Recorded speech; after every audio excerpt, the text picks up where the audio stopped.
Week 7 is absolutely brutal for bye weeks, and especially when it comes to the fantasy landscape. We got a bunch of big hitters missing. Fear not, I got your streamers for quarterback, tight end, and defense coming up right now.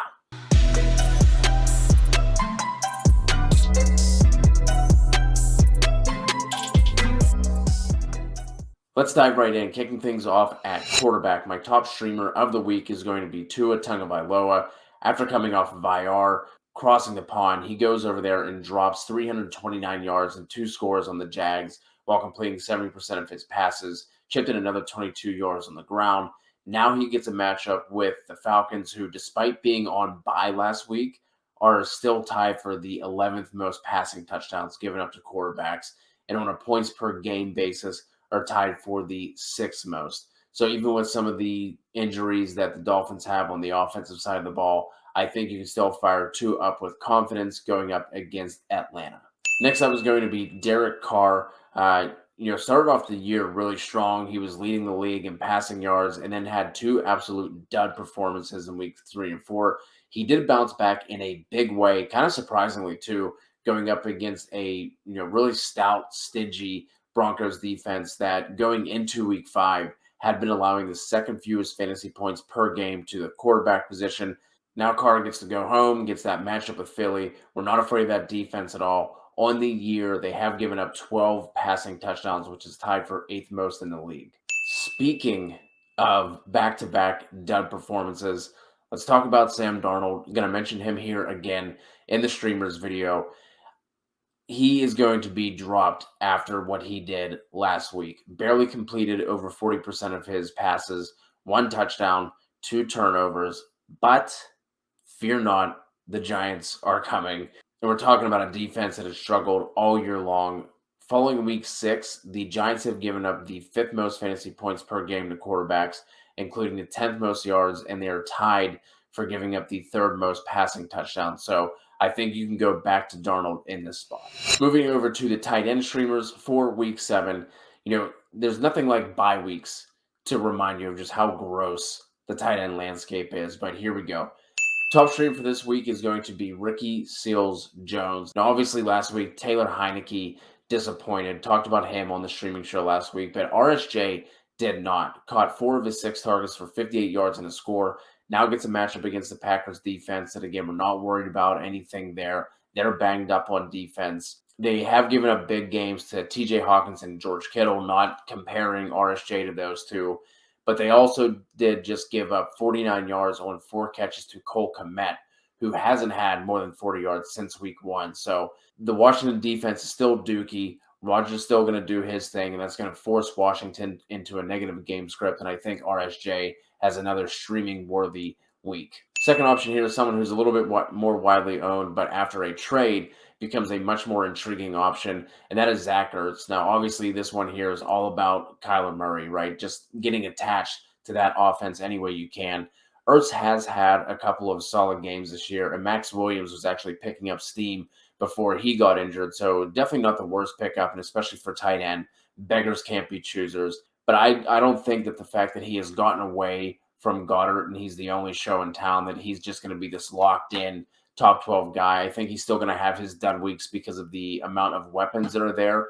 But again, this Kyler Murray offense, you want pieces of it, and a tight end, slim pickings, so Zach Ertz does make some sense. The last tight end streamer I'm going to mention for week 7 is Cole Kmet. Mentioned him really quickly when I was talking about Ricky Seals-Jones. Now, this Bears offense has not lived up to some of the expectation and hope that a lot of us were, looking for and wishing for whenever Justin Fields took over in the starting spot. But they are going to be getting a matchup here against Tampa. They've been giving up production to the tight end position all year. They're tied for giving up the 3rd most receptions to tight ends, the 11th most yards, and there's only 3 teams that have given up more touchdowns to the position. So if you're desperate for tight end, I think you can close your eyes and throw the dart at Cole Kmet and have, feel okay about playing him given the matchup. Moving on to defense. I didn't think that it was possible to feel grosser about a position other than tight end.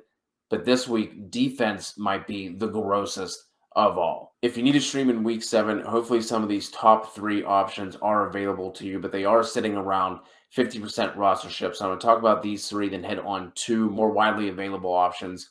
So real quick, if they're available, Arizona is the top choice. Going up against Houston, really don't need to go into any more detail other than that. The Saints, they get a matchup with Geno Smith, and even though they had their bye week last week, they're still the number 3 scoring fantasy defense, but again, might not be available. The last defense sitting around that 50% roster mark is the 49ers. They get a matchup with Indy. Now, Wentz has only turned the ball over 3 times this year, but he has been sacked 14 times, which is the 11th most in the league. The 49ers defensive line is going to be healthy coming off their bye week. Colts offensive line is still banged up. This over-under in this game right now is sitting at 45, so not a super high total. The Colts are actually running plays at the slowest pace in the league, and San Fran is sitting at 22nd. So while you might not get a bunch of big plays out of San Fran, a bunch of turnovers, they're probably going to limit the amount of big plays as well. And with these teams playing at such a slow pace, you can at least feel confident that San Fran isn't going to hurt you defensively. Got 2 gross ones here, but they are more widely available. So if you didn't keep your defense, one of these other defenses aren't available to you, here are 2 you can go with. First one I want to touch on quickly is the Dolphins. There are some things to like in this matchup, but the only way I'm touching them is if at least one of their 2 top corners come back with Xavier Howard and Byron Jones. If neither of those come back, I'm not going to be looking to it. I don't think they're going to be a team that's picked up, so you can kind of wait on this one, but that is just one of those grosser teams I want to mention. I didn't think, last week I talked about the Bengals. They came through. I was thinking that might be the last time I felt gross about one, but week 7 is doing me dirty here. The New York Giants. Listen, I know every team that's gone up against them has just absolutely ran through them. They're not putting up much of a fight defensively, but hear me out. We're looking at a game that has the second lowest over-under on the week. It's actually just 0.5 higher than the lowest one, which is the Patriots and the Jets. I talked about Darnold as a streaming option. I still believe in Darnold as a streaming option, but he has given up 5 turnovers in the last 2 games. The Giants are actually blitzing at a pace that's tied for 7th highest in the league. They're just not getting any pressure. The Panthers' offensive line, however, might provide us some opportunity. They have the 6th worst PFF pass blocking grade, and Football Outsiders has Carolina with the 9th worst adjusted sack rate. Darnold has also been sacked 18 times on the year, which is tied for the 2nd most in the league. So there's some light here at the end of this dark, dungy defensive tunnel. So if one of those top 3 options aren't available to you, I think you could go with the Giants, but hopefully you don't have to reach down this far.